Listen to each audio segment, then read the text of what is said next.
Beloved friends, let us come together for a moment of quiet.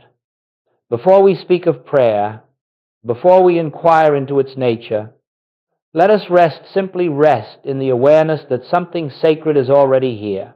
Not something to be achieved, not something to be summoned, not something to be earned, but something that is, for many centuries we have been taught that prayer is an act of reaching out to a God somewhere, somehow, above or beyond, reaching out from a sense of need, a sense of lack, a sense of fear or insufficiency. And so we struggle and we plead and we hope that some higher power might look upon us with favor. But this is not prayer. This is the mind, unaware of its true source, trying to make contact with its own self. In the infinite way, we begin not with words, but with silence, not with asking, but with listening. For prayer does not start with our voice. Prayer begins with the recognition that there is a presence here before any thought, before any request, before any desire. This presence is closer than breath, nearer than hands and feet. It is not brought into being by our effort, nor is it changed by our petition. It is the living activity of God being itself. And so as we gather, I would ask you not to prepare your mind to ask for anything. Do not prepare yourself to convince God of your worthiness. Do not seek to catch God's attention, for God has never lost sight of you, and in truth, God has never been apart from you. Let us begin instead with the simple realization that prayer does not go out to a far-off heaven. Prayer is the acknowledgement of the heaven already within you. Prayer is the recognition that all which God is now. God is not waiting for our words. God is not waiting for our change of behavior. God is not waiting at all. It is we who wait. We wait for the noise of the mind to subside. We wait for the fear of tomorrow to loosen its grip. We wait for the cloud of separation to dissolve, enough for us to perceive even a glimmer of the eternal. And when that glimmer appears, even faintly, even briefly, something within us knows. This is prayer, this stillness, this presence, this quiet certainty that God is. Not a God who answers from afar, but a God whose very nature is fulfillment, completeness, wholeness, harmony. A God who does not respond, because a God who is cannot respond. God does not become anything. God is, and prayer is our realization of that isness. So in this moment, let us lay aside every sense of effort. Let us set down the old belief that God must be awakened, moved, or persuaded. Let us release even the subtle thought that prayer must bring something into our experience. There is no something to bring. There is only the infinite, present, complete activity of God already functioning as your life, as your being, as your consciousness, if only you will recognize it. In the quietness of this moment, notice how every desire begins to soften. Notice how every problem you carried begins to lose a little of its density, not because the outer world has changed, but because you have touched something deeper than the world. You have touched the atmosphere of God. And so we begin not with many words, not with emotional strain, but with the simple, profound knowing that prayer is not the act of calling upon God. Prayer is the awareness that God is already here, already complete, already expressing itself as the life we live. Let us rest in that truth, for in that resting lies the doorway to all real prayer. As we continue in this atmosphere of stillness, let us look gently, honestly, at why so much of what we have called prayer has left us weary, discouraged, or confused. It is not because God has failed to hear. It is not because God has chosen silence. It is because the very starting point of most prayer has been mistaken. Traditional prayer, as the world knows it, arises from a belief I am here, and God is somewhere else. I am lacking, and God must supply. I am sick, and God must heal. I am frightened, and God must intervene. This is the consciousness of separation, and as long as we dwell in it, no matter how earnest our words, no matter how sincere our longing, we cannot find true peace. For separation itself is the veil that obscures God. You see, the moment we believe we must reach out to God, we have already concluded that God is not where we are. The moment we attempt to persuade God to act, we have already accepted the illusion that God has not acted.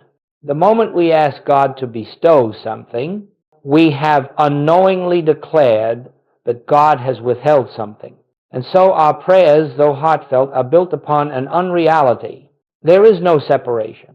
There is no distance. There is no interval in which God is absent and must be summoned. Yet the human mind, unaware of this truth, prays as though it is alone in the universe, hoping that its cries will pierce some distant heaven. Think of it this way. If the sun is shining in its fullness, but you place a heavy curtain before your window, you may sit in the dimness and ask for light, but the light has not withheld itself. Only the curtain stands between you and its warmth. So it is with God. God does not withhold light, life, love, harmony, but the belief in separation, the curtain of I am here and God is there, prevents us from experiencing what has always been ours. Traditional prayer fails not because God is unresponsive, but because the prayer itself begins in an assumption that denies the truth of God's omnipresence. You cannot stand in the conviction that God is everywhere present and at the same time pray as though God must come. You cannot know that God is the very life of your being and simultaneously beg for that life to enter. You cannot affirm oneness while acting from twoness. This is why the world's prayers appear unanswered, not because God has withheld, but because the prayer is rooted in illusion.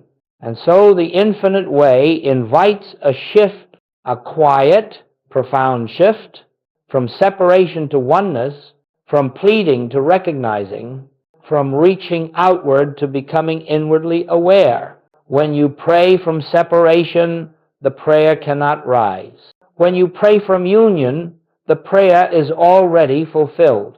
Let us pause for a moment here. Close your eyes if you wish. Notice the subtle habit of reaching outward. Notice how the mind tries to stretch towards something beyond itself. That stretching is the mark of separation. Now, gently, without force, without strain, withdraw that reaching. Let it fall away, and instead rest in the simple truth. Right here, where I am, God is, not as an idea, not as a belief, but as a presence, alive, whole, complete. As this realization dawns, even faintly, the heart discovers that it has been looking in the wrong direction. The search beyond dissolves, the attempt to persuade God quiets, and what remains is a stillness that whispers, "You are never separate from me." This is why traditional prayer, built upon the belief of a needy human appealing to a distant God, must inevitably fall short. It attempts to solve a worldly problem without first resolving the inner illusion. Only when the illusion of separation is lifted does prayer become prayer. You do not need to cry out. You do not need to convince the infinite. You need only realize the truth that has been true all along. God is the substance of your life, the breath of your being, the light within your consciousness, the presence that never moves, because it is already present everywhere. When this truth is felt even slightly, you will understand why asking fails and why recognition succeeds. Beloved friends, separation is the only barrier, and the moment separation is gone, prayer becomes the effortless activity of awareness itself. Before we can speak of real prayer, before we can understand why prayer in the infinite way bears fruit, we must come into a clear and living awareness of the nature of God. For without this foundation, every step we take will be uncertain. We will pray inconsistently, think inconsistently, and live inconsistently, because our conception of God will be divided, limited, or distorted. The nature of God is not a subject for belief. It is not something we adopt because it sounds holy or comforting. It is something we must learn to experience, to feel, to realize at the center of our being. For God is not known through the mind that reasons. God is known through the heart that recognizes. Let us begin here. God is infinite. This means that God is without boundary, without limit, without division. God does not start in one place and end in another. God is not more present in one temple than in another, more available to one group than to another, more active in one life than in another.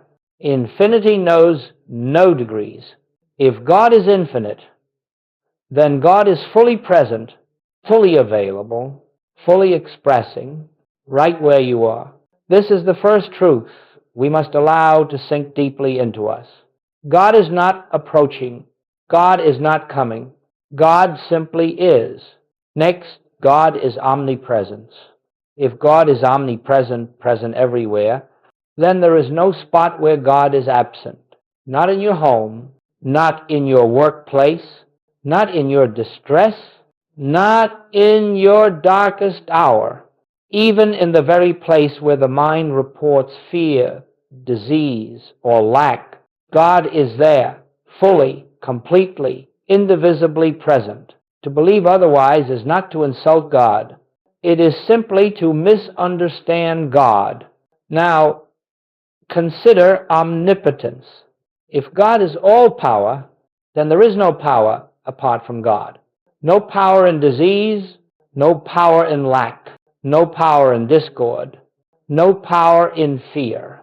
And so, when we pray to remove a problem, to destroy a condition, to overcome an obstacle, we are unknowingly granting power to something that has none. We are praying to an illusion. God alone is power, not a power of force, not a power of domination, but the gentle, effortless power of being what God is. Life, love, intelligence, harmony, purity, wholeness, and now we approach the heart of the matter. God is one. This is perhaps the most important truth for spiritual realization. God is not many. God is not one among many powers. God is not one being separate from another being. God is one being, one life, one consciousness, one presence expressing itself in infinite ways. This oneness is the key to understanding why prayer cannot be a plea. If God is one, and if you live and move and have your being in that one, then there is no place to pray to. There is only a presence to become aware of. We do not reach out to God, for God is the very substance of our being. We do not call upon God, for God is the essence of our consciousness. We do not ask God to come, for God is the breath within our breath, the life within our life. A wave does not pray for the ocean to come to it. It simply becomes aware that it is the ocean in expression, and so it is with you. When you understand that God is infinite, omnipresent, omnipotent, and one, you can never again pray as one who is separate, one who must reach out for help, one who must change the mind of deity. You will understand that prayer is not an attempt to influence God. It is the quiet recognition of what God already is, and therefore of what you already are in God. Let this truth settle softly into you. God is not a responder. God is a presence. The moment you recognize that presence, your prayer is answered, not because God has acted, but because you have awakened to the activity that was always present. When the nature of God is understood correctly, prayer becomes the simplest of all activities. It becomes resting, knowing, being still long enough for the living presence of God to reveal itself within your consciousness. In that moment, you will discover that prayer is not something you do. Prayer is what happens when the illusion of separation vanishes, and the nature of God stands revealed as the nature of your own being. Let us now take a further step inward. We have contemplated the nature of God, and we have seen that God is infinite, omnipresent, omnipotent, one. But unless we understand the nature of the individual, these truths remain theoretical, distant, and abstract. The real secret of spiritual life, the secret behind prayer, healing, harmony, supply, lies in this one revelation. Your true identity is not separate from God, not part of God, not close to God, not dependent on God, but one with God, because God is the substance, life, and consciousness of your being. This is a truth so sacred, so transformative, that the human mind resists it. It says, "No, I am a mortal creature. I am a personality with flaws and fears. Surely God and I cannot be one." But this objection arises only from the surface mind, from the conditioned belief in a self apart from Source. Let us be clear. The you that is one with God is not the personal ego. It is not the human mind, not the physical form, not the emotional nature. It is the I behind all personal sense, the divine I, the spiritual identity, the Christ nature, that is the true self of every individual. When Jesus said, "I and the Father are one," he was not claiming a unique privilege. He was revealing a universal truth of being. He was speaking from the I, that is the same I in you. The same divine self that lived through Jesus lives as you. The same life that animated him animates you. The same consciousness that healed through him is the consciousness that constitutes your being. This is not poetry. This is spiritual reality. Now, notice what happens when this truth is even lightly sensed. The entire basis of prayer changes. We no longer stand as beggars, as petitioners, as creatures appealing to a power outside ourselves. We stand instead as expressions of God, as individualized activity of the one infinite life. We do not seek God. We are the place where God shines through. We do not call upon God as an outside presence. We awaken to the presence functioning within us. Take a moment now to feel this. There is an I in you that does not grow older, that is not wounded by the past, that is not frightened of the future. It is the same I you knew as a child, the same I you know now. It is untouched by time, uncolored by circumstance, undamaged by experience. This I is the divine identity, the Christ of you, the Son of God expressing itself as individual being. When you pray from this realization, you do not ask God to change anything. You rest in the awareness that God is already being itself as your life, as your supply, as your harmony, as your wholeness. You begin to understand, I do not live my life. God lives. It's life as me. And this recognition, quite gentle, inward, is the essence of true prayer. Let me say this plainly. Every problem you face arises from identifying with the human self instead of the divine self. When you believe yourself to be a limited human being, you naturally pray as one. You pray from fear, from lack, from separation. and this prayer bears the fruit of its origin. For when you recognize the divine nature of your being, when you know that your life is God, life, your mind is God, mind, your essence is God, essence, you no longer pray for anything. You simply dwell in the awareness of what already is. Prayer then becomes an act of remembrance, a return to your own true identity. Let us sit for a moment with this truth. I am not a human being trying to know God. I am divine being appearing as this individual life. Feel how this dissolves effort. Feel how this quiets fear. Feel how this softens the sense of insufficiency. In that feeling, in that recognition, prayer is fulfilled, for the presence is realized as the very core of your own being. This realization is the turning point in spiritual life. Once you grasp even a glimmer of your divine identity, the old mode of praying, begging, pleading, hoping, falls away like a worn-out garment. You awaken to the truth that the God you sought was the self that was seeking. And from that moment onward, your spiritual life becomes a journey, not of trying to reach God, but of deepening recognition that God has always been living. Its life was you. Let us now walk softly into one of the most liberating revelations of the spiritual life, a truth at once simple and profound, yet hidden from the world because it cannot be grasped by the reasoning mind. If God is infinite, omnipresent, all-power, and one, then we must come to see something that seems startling at first. There is, in truth, nothing to fix. All the fear, all the discord, all the disease and lack that seems so real to the human mind have no actual existence in God.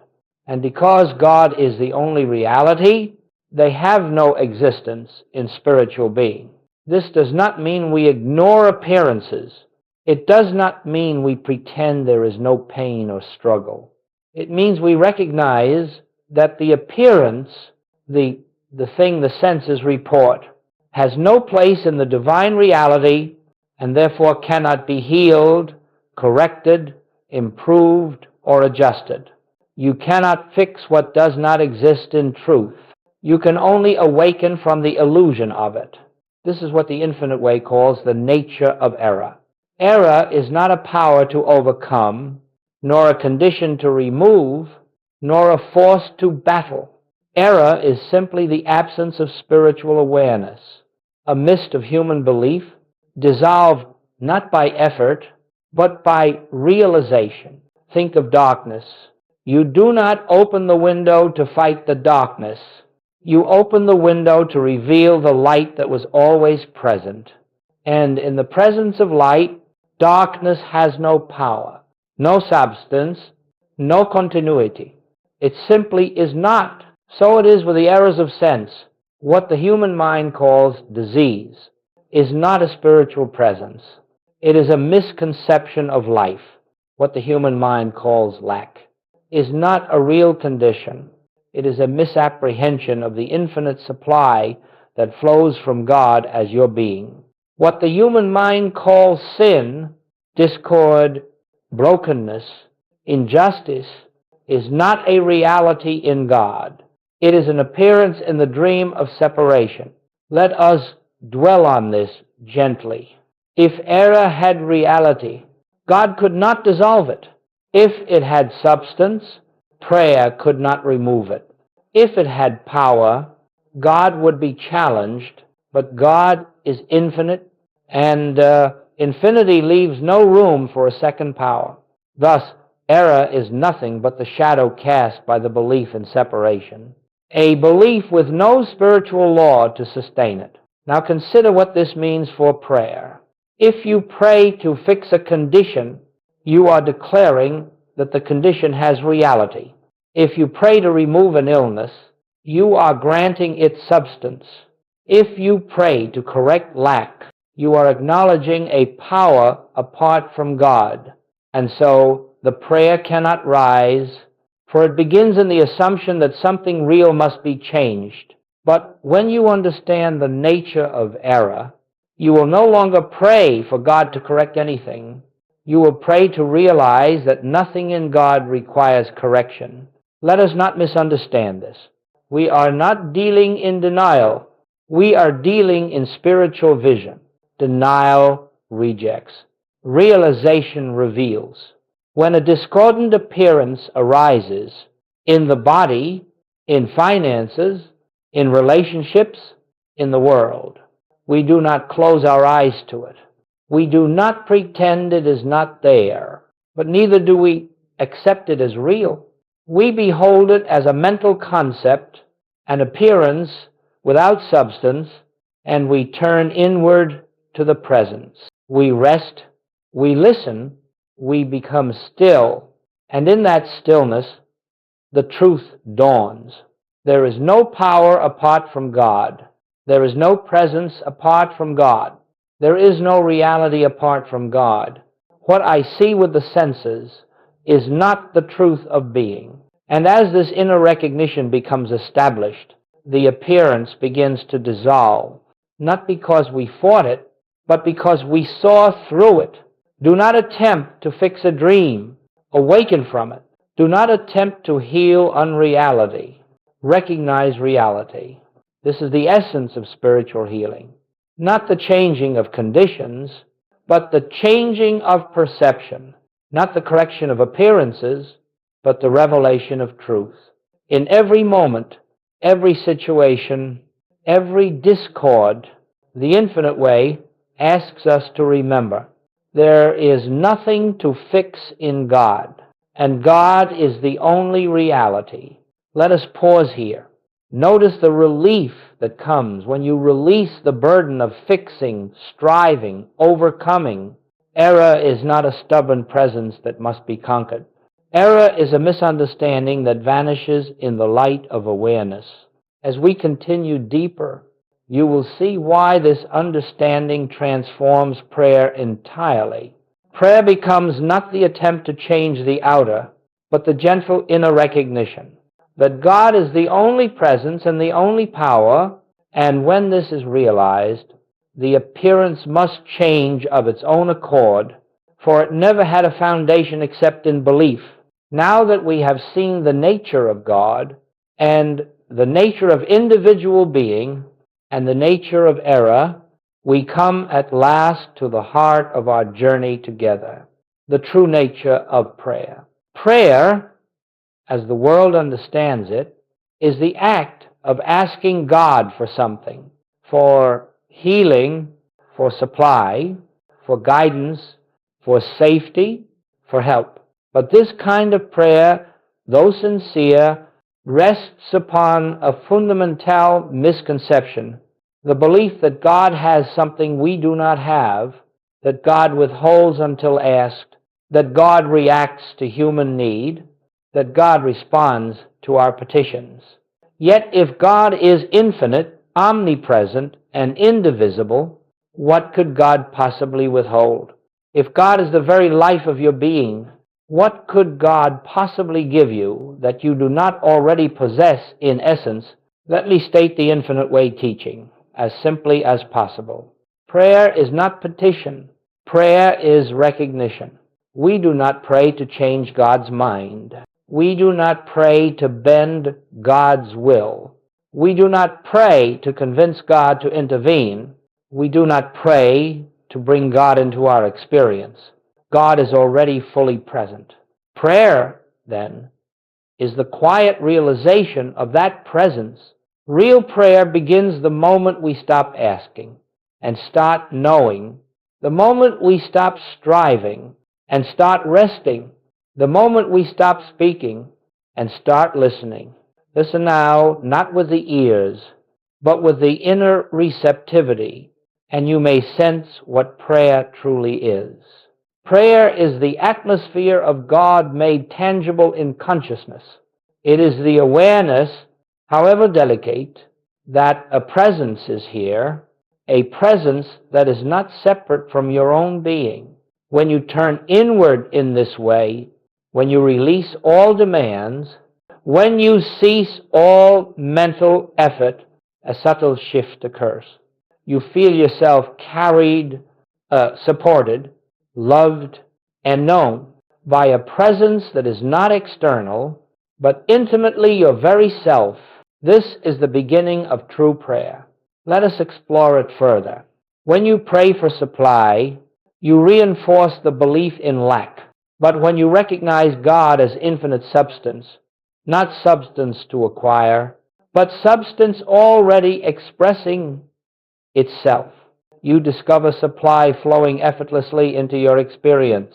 When you pray for health, you strengthen the belief that disease is real.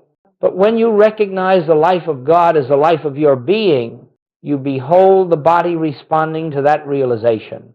When you pray for peace, you declare your separation from peace. But when you recognize peace as an attribute of the presence within, you find your mind becoming still without effort. Prayer does not bring something to you. Prayer reveals what has always been yours. Let us rest in that. Now, how do we pray in this way? What does recognition look like? Real prayer unfolds in 4 simple movements. 1, we enter stillness. We quiet the mind. We withdraw attention from the world of appearances. We step out of the noise of thinking. 2, we release desire. We relinquish the urge to improve, fix, attract, or change. We do not want anything from God. We do not seek anything from God. 3, we become receptive. We open ourselves inwardly, not to a message, not to a voice, not to a sensation, but to the awareness that God is here. 4, we recognize, we let the truth reveal itself. Here where I am, God is. All that God is present. All that God is expressing itself. This recognition is prayer. At times, it may come as a gentle assurance. At times, as a soft inner warmth. At times, as a wordless peace, and at times, as pure stillness without form. But the form does not matter. The presence does, and the presence is always here, not because you have called it, but because it is your very life.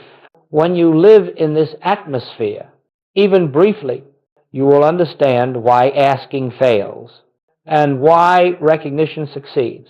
You will understand that prayer is not something you perform. Prayer is something you become. It is a state of consciousness, a resting in God awareness, a quiet certainty that no matter what the senses report, God alone is the reality of your being. And the moment that certainty dawns, healing takes place, not as a miracle, not as a reward, but as the natural outpouring of realized truth. This, beloved friends, is the nature of prayer. Not words, but awareness. Not asking, but knowing. Not reaching, but recognizing. When this becomes clear, prayer becomes the most effortless of all activities, for it is simply the recognition of what God already is and always has been within you. Up to this point, we have spoken of prayer as recognition, the recognition of God's presence, of the divine nature of your being, and of the unreality of error. But now we come to something deeper, more intimate, more transformative, the practice of the presence. The presence is always here. You cannot bring it. You cannot summon it. You cannot call it forth. You can only become aware of it. This becoming aware, this living, breathing recognition is what we call practicing the presence. Practicing the presence is not an activity of the mind. It is not a mantra, not an affirmation, not a repetition of holy words. It is the quiet realization of a fact. God is here. Where I am, God is. And in that moment, you are no longer a human being seeking God. You are a divine being recognizing itself. Let us walk together into the atmosphere of this practice. You may be sitting in a room, you may be walking on a street, you may be washing dishes, you may be driving a car. It does not matter where you are or what the body is doing. The presence is equally present.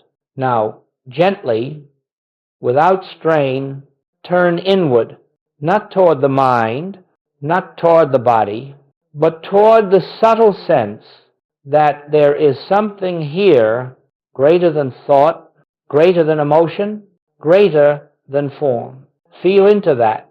At first, you may sense only a quieting, a softening, then perhaps a spaciousness, then perhaps a warmth, a peace, a gentle assurance you cannot explain. This is the beginning of practicing the presence. We are not attempting to think spiritually. We are not reaching for a feeling. We are not striving toward an experience. We are simply allowing the presence that is always present to make itself known. And here is the great secret. The moment you turn inward, the moment you consent to silence, the moment you release striving, the presence begins to reveal itself. Not because you have earned it, but because it is what you are. Practicing the presence does not remove your human responsibilities. It does not take you out of ordinary life. Rather, it allows the divine life to flow through every activity. You may be in a conversation, and suddenly you feel that the words are no longer yours, that something deeper, quieter, wiser is speaking through you. You may be in the midst of conflict, and instead of reacting, you find yourself resting in a peace that does not come from you. You may be facing illness, and instead of fear, you sense a presence that remains untouched by the condition. Notice something important. The presence never changes the situation. It changes your consciousness of it. And when consciousness changes, the situation must follow. Now, let us return again to stillness. Practicing the presence is not a discipline measured by minutes or hours. It is a way of living, a way of breathing, a way of relating to existence. It is the habit of turning inward again and again whenever you become aware that you have drifted into mental activity, not with criticism, not with judgment, simply with the gentle recognition, I forgot. Let me return. And you return to silence, to awareness, to the felt sense that something is here. As you practice this, you will discover that the presence eventually takes over. You do not maintain it. It maintains you. You do not hold to it. It holds you. You do not remember it. It remembers itself as you. This is the great shift. The presence becomes the doer, the thinker, the life, the intelligence. You become transparent, a vessel, a witness to God expressing. This is why Joel would often say, do not try to be spiritual. Let God be God in you. Practicing the presence is letting God be God. It is stepping aside, releasing self-will, releasing human fear, releasing the need to control, and resting in the divine activity. That is always at work. The more you practice, the more effortless it becomes. The more effortless it becomes, the more constant it becomes. The more constant it becomes, the more your life begins to reflect the harmony, order, abundance, and peace that flow naturally from realized God presence. This is the living experience of prayer. Not words, not thoughts, not requests, only presence. Recognized, welcomed, embraced, and lived. We have come now to a sacred moment in our understanding. The moment where we see how prayer is answered, not through petition, not through desire, not through persuasive words, but through the simple, profound recognition of God's presence. When we speak of the answer, let us be very clear. The answer does not come because God has done something. The answer comes because you have awakened. God does not intervene. God does not change the universe. God does not adjust conditions. God does not alter circumstances. God is. And in the presence of realized God, the unreality of error dissolves. This is the answer. Just as the sun does not fight darkness, but simply shines, dispelling shadow by being what it is, so the realized presence dissolves the appearance of discord. The answer, then, is not an act. The answer is a revelation. Listen quietly now, and you will feel this truth. What I sought was never absent. What I prayed for was already here. The answer was present long before the question arose. This is the humility of spiritual living, that God is forever finished, forever complete, forever whole, and we are simply learning to behold that completeness. Now, let us examine how the answer appears. 1.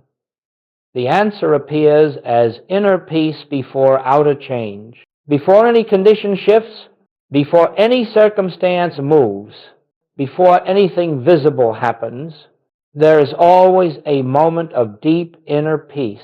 It may be only a second, only a breath, only a whisper of stillness, but it is unmistakable. It is the click, the inward settling, the holy assurance that all is well. Not all will be well. All is well. This peace is the answer. The outer change is merely its echo. 2. The answer appears as a dissolving of fear. You may look at the world and find the same conditions still present, but suddenly you are no longer afraid. Suddenly the weight lifts. Suddenly the urgency drops away. And in that moment, healing has already begun. Fear is the only barrier to realization. When fear dissolves, the present stands revealed, and the appearance must follow. The absence of fear is the presence of the answer. 3. The answer appears as clarity, without effort, without planning, without mental strain. You simply know what to do, or you realize there is nothing to do. Sometimes you are guided to new activity. Sometimes you are guided to rest. Sometimes you are guided to speak. Sometimes you are guided to remain silent. But always the guidance arises effortlessly. God does not think. God knows. And when the mind becomes still, that knowing flows through you like light through a clear window. Clarity is the answer. 4. The answer appears as outer harmony, but outer harmony is not the answer. Conditions may change. The body may heal. Supply may appear. Relationships may soften. But these changes are not the answer. They are the shadow of the answer. The answer itself is the lifting of consciousness from the belief in two powers to the realization of one. Once you know that God is the only power, the outer harmony is inevitable.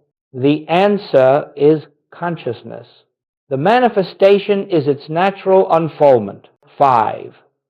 The answer appears without striving, without effort, without doing.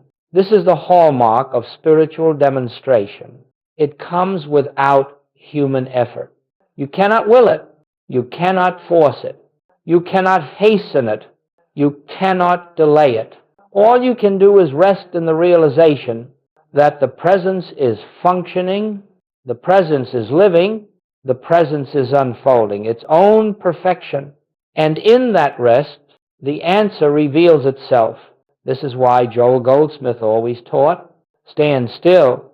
Do not outline. Do not attempt to make anything happen. Stand still, and the answer emerges. 6. The answer is always present before you pray. This is perhaps the greatest mystery of spiritual life. God answers before you call. Not yesterday, not tomorrow, eternally. Whatever appears as healing is simply the removal of a false sense. Whatever appears as supply is the realization of divine fullness. Whatever appears as peace is the awareness of God already established. The answer has already been given. Prayer does not bring it. Prayer reveals it. Now listen closely within yourself. Feel the truth beneath the words. Every answer I will ever need is already present in the silence that lives within me. This silence, this divine stillness, is the well of every solution, the fountain of every healing, the source of every harmony. Once you know where the answer lives, you never again look outward. You turn inward, not to ask, but to recognize, and that recognition, quiet as it may be, is the full and complete answer to prayer. And now, as we come to the close of this journey, let us not think of it as an ending, but as a quiet returning. A turning back into the very silence from which all truth has been spoken, all healing has arisen, and all prayer has been fulfilled before a single word was uttered. For all we have explored, the nature of God, the nature of individual being, the nature of error, the nature of prayer, the practice of the presence, and the nature of the answer, all of it points to one sacred realization. God is here. God is now. God is the very life of your own being. There is nothing more to find, nothing more to seek, nothing more to attain. Only this, to rest in the presence that has been quietly breathing through you since before time began. Let us enter that rest together. Be still now. Not with effort, not with discipline, but with the gentle surrender of a child, leaning into the arms of a loving parent. For in this stillness, you will discover that the presence is already here, a soft, living radiance within you, needing no invitation, needing no preparation, needing nothing from you except openness.